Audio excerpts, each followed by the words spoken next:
আলহামদুলিল্লাহ। আসসালামু আলাইকুম। সম্মানিত দর্শক, আপনারা দেখতে পাচ্ছেন এইটা একটা ধানের ক্ষেতের জমি অথবা ধান ক্ষেত।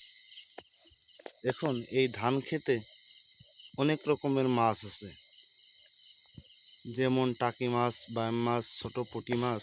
তার উদাহরণ হচ্ছে এই দেখেন, এই মাছটা এমিন দিয়ে দিকে স্রোত যাচ্ছে। আমি ছোট একটা মশারি দিয়ে মাছ ধরার একটা ফাঁদ পেতেছিলাম। এই দেখেন ফাঁদ, এই ছোট একটা মশারির ফাঁদ। দেখেন, আমি সন্ধ্যার পরে আসলাম, এই ফাঁদে কি কি মাছ পেলাম আপনাদের দেখানোর চেষ্টা করছি। এই দেখেন, মাশাআল্লাহ, মহান আল্লাহ তাআলার নিয়ামত। টাকি মাছ, পুঁটি মাছ, বেশি টাকি মাছ। এই মাছগুলো বাজারে কিনতে গেলে কমপক্ষে 150 থেকে 200 টাকা। মাশাআল্লাহ, আলহামদুলিল্লাহ।